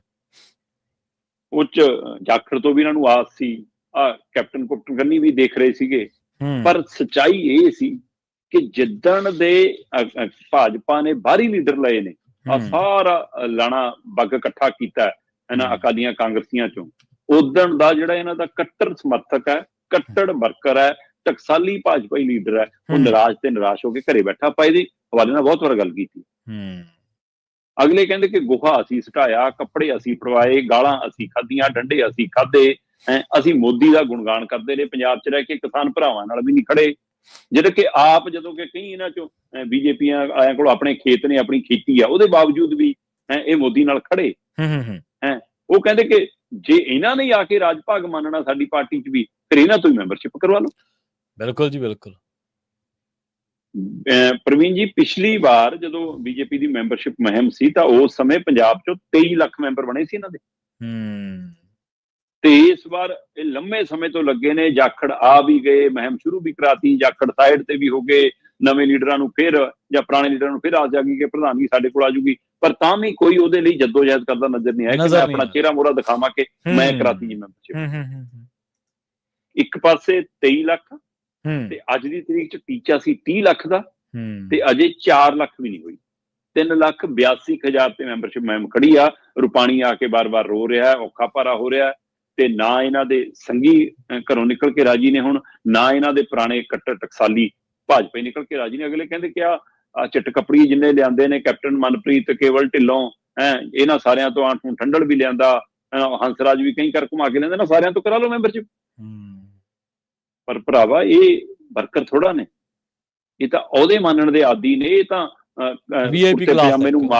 ਕੁੜਤੇ ਪਜਾਮੇ ਨੂੰ ਮਾਵਾ ਲਾ ਕੇ ਸਭ ਤੋਂ ਮੂਹਰੇ ਬੈਠਣ ਦੇ ਆਦੀ ਨੇ। ਸੋ ਇਹਨਾਂ ਤੋਂ ਮੈਂਬਰ ਬਣਨੇ ਨਹੀਂ, ਤੇ ਜਿਹੜੇ ਇਹਨਾਂ ਦੇ ਆਪਣੇ ਬੰਦੇ ਨੇ ਉਹ ਮੈਂਬਰ ਬਣਾਉਣਾ ਨਹੀਂ ਚਾਹੁੰਦੇ, ਤੇ ਜਿਹੜੇ ਵਰਕਰ ਨੇ ਉਹ ਕਹਿੰਦੇ ਜੇ ਇਹਨਾਂ ਨੇ ਮੂਹਰੇ ਆ ਕੇ ਬੈਠਣਾ ਅਸੀਂ ਉਧਰੀਆਂ ਹੀ ਝਾੜਨੀਆਂ, ਫਿਰ ਸਾਡੇ ਹਿੱਸੇ ਕੀ ਆਉਣਾ। 4 ਜਿਮਨੀ ਚੋਣਾਂ ਉਦਾਹਰਨ ਹੈ ਕਿ 4 ਦੇ 4 ਉਮੀਦਵਾਰ ਬਾਹਰੀ ਸੀਗੇ। 13 ਜਦੋਂ ਮੈਂਬਰ ਪਾਰਲੀਮੈਂਟ ਕੱਲਿਆਂ ਲੜੀਆਂ ਬੀਜੇਪੀ ਨੇ ਪੰਜਾਬ ਦੇ, 3 ਨੂੰ ਛੱਡ ਕੇ ਬਾਕੀ ਸਾਰੇ ਬਾਹਰੀ ਸੀਗੇ ਬੀਜੇਪੀ ਦੇ ਉਮੀਦਵਾਰ। ਸੋ ਫਿਰ ਉਹਨਾਂ ਦਾ ਪੁਰਾਣਾ ਵਰਕਰ, ਟਕਸਾਲੀ ਵਰਕਰ, ਸੰਘੀ ਵਰਕਰ, ਉਹਨਾਂ ਦੇ ਸੰਗੀ ਸਾਥੀ ਸਾਰੇ ਨਿਰਾਸ਼ ਘਰੇ ਬੈਠੇ ਨੇ, ਤੇ ਬੀਜੇਪੀ ਦੀ ਮੁਹਿੰਮ ਫਿਲਹਾਲ ਦਮ ਤੋੜ ਗਈ ਹੈ ਜਦੋਂ ਤੱਕ ਉਹਦੇ ਵਿੱਚ ਮੋਦੀ ਅਮਿਤ ਸ਼ਾਹ ਕੋਈ ਨਵੀਂ ਹਵਾ ਨਹੀਂ ਭਰ ਸਕਦਾ। ਸ਼ਰਮਾ ਜੀ, ਇਹ ਤਾਂ ਆਪਾਂ ਪਹਿਲਾਂ ਵੀ ਜਦੋਂ ਆਪਾਂ ਗੱਲ ਕਰਦੇ ਸੀ ਕਿ ਕਾਂਗਰਸੀ ਲੀਡਰਾਂ ਨੇ, ਮਤਲਬ ਇੱਕ ਦਿਨ ਆਪਾਂ ਗੱਲ ਕੀਤੀ ਸੀ ਨਾ, ਰਾਜਪਾਲ ਨੂੰ ਮੈਮੋਰੈਂਡਮ ਦੇਣ ਗਏ ਸੀ, ਤੇ ਭਾਜਪਾ ਬੀਜੇਪੀ ਦੀ, ਹਾਂਜੀ, ਫੋਟੋਆਂ ਬੀਜੇਪੀ ਲੀਡਰਾਂ ਦੀਆਂ ਸੀ, ਪਰ ਉਹ 'ਚ ਬੀਜੇਪੀ ਲੀਡਰ ਕੋਈ ਨਹੀਂ ਸੀ, ਉਹ 'ਚ ਸਾਰੀ ਕਾਂਗਰਸੀ ਸੀਗੀ। ਅਸਲ ਦੇ ਵਿੱਚ ਉਹ ਅਨੁਸ਼ਾਸਨ ਤੇ ਉਹ ਗੱਲਬਾਤ ਤਾਂ ਬਹੁਤ ਦੂਰ ਦੀ ਗੱਲ, ਜਿਹੜੀ ਬੀਜੇਪੀ ਲੀਡਰਾਂ ਵਾਲੀ ਬੋਲੀ ਆ, ਇੱਕ ਟਕਸਾਲੀ ਹਿੰਦੀ ਬੋਲੀ ਉਹਨਾਂ ਦੀ, ਉਹ ਮਤਲਬ ਜਦੋਂ ਸੰਬੋਧਨ ਕਰਦੇ ਆ ਸਟੇਜ ਤੋਂ ਜਾਂ ਜਾਣ ਕੇ ਹਾਂਜੀ ਜਾਂ ਉਹਨਾਂ ਨੂੰ ਆਉਂਦੀ ਹੋਣੀ ਪੰਜਾਬ ਦੀ ਬੋਲੀ, ਜਾਂ ਉਹਨਾਂ ਨੂੰ ਆਉਂਦੀ ਨਹੀਂ। ਉਹ ਇਹ ਕਾਂਗਰਸ ਤਾਂ ਹਲੇ ਉਹਨਾਂ ਦੀ ਬੋਲੀ ਨਹੀਂ ਸਿੱਖੇ ਹੋਣੇ, ਵਿਚਰਨਾ ਤਾਂ ਉਹਨਾਂ ਵਾਂਗੂ ਬਹੁਤ ਦੂਰ ਦੀ ਗੱਲ ਹੈ। ਨਹੀਂ, ਕਈ ਕਾਂਗਰਸੀ ਤਾਂ ਮੁੜਿਆ ਏ, ਕਈ ਤਾਂ ਮੁੜਿਆ, ਬਿਲਕੁਲ ਰਾਜਕੁਮਾਰ ਵੇਰਕੇ ਹੋਣੀ ਜਾਂ ਇਹ ਬਲਬੀਰ ਸਿੱਧੂ ਹੋਣੀ, ਰਾਜਕੁਮਾਰ ਵੇਰਕਾ ਹੋਰ ਕਈ ਮੁੜਿਆ, ਕਿਉਂਕਿ ਇਹਨਾਂ ਨੂੰ ਆਦਤ ਹੈ ਕਾਜੂ ਬਰਫੀ ਖਾਣ ਦੀ। ਹਾਂਜੀ ਬਿਲਕੁਲ ਤੇ ਉੱਥੇ ਉਹ ਪੱਤਲ ਤੇ ਰੱਖ ਕੇ ਭੁੰਜੇ ਦਾਲ ਚੌਲ ਦੇ ਜਾਂਦੇ ਨੇ ਇਹਨਾਂ ਨੂੰ। ਸਹੀ ਹੈ, ਕਿੱਥੇ ਲੰਘਣ ਫਿਰ। ਰਾਜਸਥਾਨ ਦੇ ਹਿੱਸੇ ਦਾ ਪਾਣੀ ਲੁੱਟ ਰਿਹਾ, ਕਹਿੰਦੇ ਹਰਿਆਣਾ, ਪਰ ਨਾ ਪੰਜਾਬ ਦਾ ਲੱਗ ਰਿਹਾ। ਲਾ ਰਹੇ ਨੇ, ਲੱਗ ਕੀ ਰਿਹਾ? ਪ੍ਰਵੀਨ ਜੀ, ਸਾਡੇ ਵਾਲੇ ਤਾਂ ਇਹ ਵੀ ਨਹੀਂ ਲਾਉਂਦੇ। ਪੰਜਾਬ ਦਾ ਪਾਣੀ ਹਰਿਆਣਾ ਵੀ ਲੁੱਟ ਰਿਹਾ, ਰਾਜਸਥਾਨ ਵੀ ਲੁੱਟ ਰਿਹਾ, ਦਿੱਲੀ ਲੁੱਟ ਰਿਹਾ, ਤੇ ਸਾਡੇ ਵਾਲੇ ਨਾ ਹੀ ਨਹੀਂ ਲੈਂਦੇ। ਜਿਨ੍ਹਾਂ ਨੇ ਪਹਿਲਾਂ ਸੁੱਖ ਮਾਣੇ ਨੇ, ਰਾਜ ਭਾਗ ਮਾਣੇ ਨੇ, ਨਾ ਉਹ ਕੁਛ ਕੇ ਪਾਣੀਆਂ ਦਾ ਰਾਖਾ ਵੀ ਹੁਣ ਤਾਂ ਸੁੱਤਾ ਪਿਆ। ਸਹੀ ਬਿਲਕੁਲ, ਹੁਣ ਨਹੀਂ ਬੋਲਦਾ ਕਦੇ। ਸਹੀ। ਸੋ ਇਹ ਵੱਖਰੀ ਗੱਲ ਹੈ ਕਿ ਇਸ ਮੌਕੇ ਹਰਿਆਣਾ ਚ ਵੀ ਬੀਜੇਪੀ ਦੀ ਸਰਕਾਰ ਹੈ ਔਰ ਰਾਜਸਥਾਨ ਚ ਵੀ ਬੀਜੇਪੀ ਦੀ ਸਰਕਾਰ ਹੈ। ਤੇ ਜਿਨ੍ਹਾਂ ਕੋਲ ਜਾ ਕੇ ਸ਼ਿਕਾਇਤ ਲਾਉਣੀ ਹੈ ਉਹ ਵੀ ਬੀਜੇਪੀ ਵਾਲੇ ਨੇ, ਦਿੱਲੀ ਵਾਲੇ। ਤੇ ਇਹਦਾ ਮਤਲਬ ਕਿਤੇ ਤਿੰਨਾਂ ਦੀ ਗਿਣੀ ਮਿੱਥੀ ਸਾਜ਼ਿਸ਼ ਤਾਂ ਨਹੀਂ ਪੰਜਾਬ ਨੂੰ ਬਦਨਾਮ ਕਰਨ ਦੀ, ਪੰਜਾਬ ਨੂੰ ਤੰਗ ਕਰਨ ਦੀ। ਇਹ ਸਾਰਾ ਕੁਝ ਤਿੰਨ ਖੇਤੀ ਕਾਨੂੰਨਾਂ ਦੀ ਜਿਹੜੀ ਆਕੜ ਭੰਨ ਕੇ ਆਏ ਉਹ ਵਾਪਸ ਕਰਾਉਣ ਲੱਗਿਆ, ਜਾਂ ਤਾਜ਼ਾ ਅੰਦੋਲਨ ਇੱਕ ਫਿਰ ਖੜਾ ਹੋ ਰਿਹਾ, ਦਿੱਲੀ ਕੰਨੀ ਨੂੰ ਰੋਸਾ ਵੱਧ ਰਿਹਾ, ਚਾਹੇ ਉਹ ਪੰਥਕ ਮਸਲੇ ਕਰਕੇ ਹੋਵੇ, ਚਾਹੇ ਉਹ ਕਿਸਾਨੀ ਮਸਲੇ ਕਰਕੇ ਹੋਵੇ, ਚਾਹੇ ਪੰਜਾਬ ਦੇ ਫੰਡ ਰੋਕਣ ਕਰਕੇ ਹੋਵੇ। ਇਹ ਸਾਰੀ ਉੱਚੋਂ ਤਾਂ ਨਹੀਂ ਜਨਮ ਰਿਹਾ। ਜਿਹੜੀ ਮੇਨ ਭਾਖੜਾ ਲੈਣ ਰਾਹੀਂ ਪਾਣੀ ਜਾਂਦਾ, ਉਸ ਹਵਾਲੇ ਨਾਲ ਲਗਾਤਾਰ ਇਹ ਗੱਲ ਚੱਲਦੀ ਰਹੀ ਕਿ ਚੱਲ ਹਰਿਆਣਾ ਫਿਰ ਵੀ ਸਾਡੇ ਚੋਂ ਨਿਕਲਿਆ, ਘੱਟ ਲੈਂਦਾ, ਵੱਧ ਲੈਂਦਾ, ਨਹੀਂ ਕੋਈ ਦਿੰਦਾ ਅਸੀਂ ਜਿੱਤ ਲਾਂਗੇ, ਪਰ ਦਿੱਲੀ ਤੇ ਰਾਜਸਥਾਨ ਜਿਹੜਾ ਪਾਣੀ ਵਰਤਦਾ ਮੁੱਲ ਤਾਂ ਦੇਵੇ। ਬਿਲਕੁਲ ਸਹੀ ਹੈ ਜੀ। ਤੇ ਉਹ ਇਹ ਮੁੱਲ ਤਾਂ ਦਿੰਦਾ ਨਹੀਂ, ਉਲਟਾ ਹੁਣ ਨਖਰਾ, ਇੱਕ ਚੋਰ ਉੱਪਰੋਂ ਸੀਨਾ ਜੋਰੀ ਕਿ ਹਾਂਜੀ ਸਾਨੂੰ ਤਾਂ ਪਾਣੀ ਘੱਟ ਦਿੰਦਾ ਪੰਜਾਬ। ਦਿੱਲੀ ਵਾਲੀ ਕੇਜਰੀਵਾਲ ਦੀ ਟੀਮ ਹਿਮਾਚਲ ਨਾਲ ਨਵਾਂ ਸਮਝੌਤਾ ਕੀਤਾ, ਉਹਦੇ ਤਹਿਤ ਹਿਮਾਚਲ ਨੂੰ ਅਦਾਇਗੀ ਕਰ ਰਹੀ ਹੈ, ਤੇ ਪੰਜਾਬ ਤੋਂ ਜਿਹੜਾ ਪਾਣੀ ਲੈਂਦੀ ਉਹਦਾ ਅਦਾਇਗੀ ਹੋਣੀ। ਏਰੀਅਨ ਲਾ ਕਹਿੰਦਾ ਵੀ ਜਿੱਥੇ ਦਰਿਆ ਸਾਡੇ ਖੇਤਰ ਚ ਵਗੂਗਾ ਉਸ ਖੇਤਰ ਦੇ ਮਾਲਕ ਹੋਣਗੇ ਉਹਦੇ। ਜੇ ਲੇਹ ਲਦਾਖ ਚ ਵੱਧਦਾ ਤਾਂ ਉਹ ਜਿੱਥੇ ਜਿੰਨਾ ਲੇਹ ਲਦਾਖ ਚ ਵਧਿਆ ਉਹ ਲੇਹ ਲਦਾਖ ਵਾਲੇ ਮਾਲਕ ਨੇ, ਜਿੰਨਾ ਅੱਗੇ ਉਹ ਦਰਿਆ ਆਪਣੇ ਆਪ ਕੁਦਰਤੀ ਤੌਰ ਤੇ ਪੰਜਾਬ ਚ ਆ ਕੇ ਵਗਿਆ ਉਹਦਾ ਪੰਜਾਬ ਮਾਲਕ ਹੈ, ਜਿੰਨਾ ਅੱਗੇ ਜਾ ਕੇ ਪਾਕਿਸਤਾਨ ਚਲਾ ਗਿਆ ਉਹ ਮਾਲਕ ਨੇ, ਹਿਮਾਚਲ ਚ ਜਿੱਥੇ ਤੱਕ ਦਰਿਆ ਵਗਦੇ ਨੇ ਉਹ ਮਾਲਕ ਨੇ, ਜਿੱਥੇ ਪੰਜਾਬ ਚ ਆ ਗਿਆ ਪੰਜਾਬ ਮਾਲਕ ਹੈ। ਉਹ ਚੋਂ ਤੁਸੀਂ ਜਦੋਂ ਅਚੇਚੀ ਨਹਿਰ ਕੱਢੋਗੇ ਤਾਂ ਇਹ ਉਵੇਂ ਹੀ ਹੈ ਜਿਵੇਂ ਕੋਲੇ ਦੀ ਖਾਨ ਚੋਂ ਕੋਲਾ ਕੱਢੋਗੇ, ਹੀਰਿਆਂ ਦੀ ਖਾਨ ਚੋਂ ਹੀਰਾ ਕੱਢੋਗੇ, ਹੈਨਾ, ਤੇ ਪੱਥਰਾਂ ਦੀ ਖਾਨ ਚੋਂ ਪੱਥਰ ਕੱਢੋਗੇ, ਤੇ ਫਿਰ ਸਾਡੀ ਪਾਣੀਆਂ ਦੀ ਖਾਨ ਚੋਂ ਜੇ ਪਾਣੀ ਲਓਗੇ ਤਾਂ ਉਹਦਾ ਮੁੱਲ ਤਾਂ ਤਾਰੋ। ਤੇ ਉਲਟਾ ਤੁਸੀਂ ਹੁਣ ਇਹ ਬਦਨਾਮੀ ਤੇ ਆ ਗਈ ਜੀ ਕਿ ਸਾਡਾ ਹਿੱਸਾ ਮਾਰ ਲਿਆ ਜੀ ਪੰਜਾਬ ਨੇ ਡਾਕਾ ਕਰ ਲਿਆ। ਜਦੋਂ ਇਹ ਸਥਿਤੀ ਆਈ ਤਾਂ ਪੰਜਾਬ ਦਾ ਜਲ ਸਰੋਤ ਵਿਭਾਗ ਉਸ ਭਾਖੜਾ ਮੇਨ ਲਾਈਨ ਤੇ, ਜਿੱਥੋਂ ਹਰਿਆਣੇ ਨੂੰ ਔਰ ਰਾਜਸਥਾਨ ਨੂੰ ਇਕੱਠਾ ਪਾਣੀ ਰਿਲੀਜ਼ ਹੁੰਦਾ, ਅੱਗੇ ਜਾ ਕੇ ਹਰਿਆਣੇ ਨੇ ਆਪਣਾ ਲੈਣਾ ਹੁੰਦਾ ਤੇ ਰਾਜਸਥਾਨ ਨੂੰ ਦੇ ਦੇਣਾ ਹੁੰਦਾ। ਬਾਕੀ ਉਸ ਸਥਿਤੀ ਤੇ ਆ ਕੇ ਜਲ ਸਰੋਤ ਵਿਭਾਗ ਨੇ 1 ਨਵੰਬਰ ਤੋਂ ਲੈ ਕੇ 15 ਨਵੰਬਰ ਤੱਕ ਇਸ ਸ਼ਿਕਾਇਤ ਦੇ ਹਵਾਲੇ ਨਾਲ ਰੋਜ਼ ਪਾਣੀ ਨਾਪਿਆ, ਕਿਉਂਕਿ ਉੱਤਰੀ ਜਨਰਲ ਕੌਂਸਲ ਦੀ ਜਿਹੜੀ ਮੀਟਿੰਗ ਹੈ ਉਹ ਇਸ ਵਾਰ ਚੰਡੀਗੜ੍ਹ ਹੋਈ, ਉਹਦੇ ਵਿੱਚ ਫਿਰ ਰਾਜਸਥਾਨ ਨੇ ਮੁੱਦਾ ਖੜਾ ਕੀਤਾ। ਤੇ ਜਦੋਂ ਉਹਨਾਂ ਨੇ ਮੁੱਦਾ ਖੜਾ ਕੀਤਾ, ਹਰਿਆਣਾ ਨਾਲੇ ਰੋਣ ਲੱਗ ਗਿਆ ਜੀ ਸਾਨੂੰ ਵੀ ਘੱਟ ਮਿਲਦਾ। ਤੇ ਇਸੇ ਤਰ੍ਹਾਂ ਪਿਛਲੇ ਸਾਲ ਦੀ ਮੀਟਿੰਗ 'ਚ ਵੀ ਰੋਣਾ ਸੀ। ਸੋ ਇਸ ਰੋਣੇ ਦਾ ਕਿ ਇਹ ਵੱਡਾ ਰਾਜਨੀਤਿਕ ਮੁੱਦਾ ਬਣੇ, ਕਿਉਂਕਿ ਇਹ ਸ਼ਿਕਾਇਤ ਫਿਰ ਹਾਈ ਕਮਾਂਡ ਕੋਲ ਕਰ ਰਹੇ ਨੇ, ਦਿੱਲੀ ਕੇਂਦਰ ਸਰਕਾਰ ਕੋਲ, ਤੇ ਨਾਲ ਹੀ ਪਤਾ ਲੱਗ ਰਿਹਾ ਕਿ ਅਦਾਲਤੀ ਪ੍ਰਕਿਰਿਆ ਬਾਰੇ ਵੀ ਸੋਚਿਆ ਜਾ ਰਿਹਾ। ਤੇ ਫਿਰ ਜਲ ਸਰੋਤ ਵਿਭਾਗ ਨੇ ਦਸਤਾਵੇਜ਼ੀ ਰਿਕਾਰਡ ਇਕੱਠਾ ਕੀਤਾ, 15 ਦਿਨ ਪਾਣੀ ਨਾਪਿਆ, ਉਹਦੇ ਵਿੱਚ ਆ ਗਿਆ ਕਿ ਪਾਣੀ ਤੈਅ ਪੈਮਾਨੇ ਤੋਂ ਵੱਧਦੇ ਜਾ ਰਿਹਾ। ਰਾਜਸਥਾਨ ਆਪਣਾ ਪਾਣੀ ਜਦੋਂ ਲੈਂਦਾ ਤਾਂ ਹਰਿਆਣੇ ਵਾਲੇ ਕੋਟੇ ਚੋਂ ਵੀ ਖਾਸਾ ਪਾਣੀ ਲੈ ਜਾਂਦਾ, ਠੀਕ ਹੈ, ਉਹ ਉਹਨੂੰ ਉਹਦੇ ਕੋਟੇ ਚੋਂ ਘੱਟ ਦੇ ਰਿਹਾ। ਪੰਜਾਬ ਵੱਲੋਂ ਕਿਸੇ ਦਾ ਕੋਟਾ ਨਾ ਘਟਿਆ ਨਾ ਕੁਛ ਹੋਇਆ, ਉਲਟਾ ਚੋਣਾਂ ਦੇ ਦੌਰਾਨ ਸਭ ਨੂੰ ਪਤਾ ਹੈ ਕਿ ਮਾਨ ਸਰਕਾਰ ਨੇ ਟੂਟੀ ਦਾ ਮੂੰਹ ਹੋਰ ਵੱਧ ਖੋਲਤਾ ਸੀ ਕਿ ਜਾਣ ਦਿਓ, ਵੱਧ ਗਿਆ ਪਾਣੀ। ਸੋ ਇਸ ਪ੍ਰਕਿਰਿਆ ਦੇ ਵਿੱਚ ਜਾਣ ਕੇ ਪੰਜਾਬ ਨੂੰ ਬਦਨਾਮ ਕੀਤਾ ਜਾ ਰਿਹਾ। ਹੁਣ ਇਹ ਅੰਕੜੇ ਦਸਤਾਵੇਜ਼ੀ ਰੂਪ ਚ ਸਾਹਮਣੇ ਆ ਗਏ ਨੇ ਕਿ ਧੋਖਾ ਹਰਿਆਣਾ ਕਰ ਰਿਹਾ, ਰਾਜਸਥਾਨ ਦਾ ਪਾਣੀ ਹਰਿਆਣਾ ਲੁੱਟ ਰਿਹਾ, ਤੇ ਪਰ ਦੋਏ ਸੂਬੇ ਕੇਂਦਰ ਨਾਲ ਮਿਲ ਕੇ ਬਦਨਾਮ ਪੰਜਾਬ ਨੂੰ ਕਰ ਦਿੱਤੇ।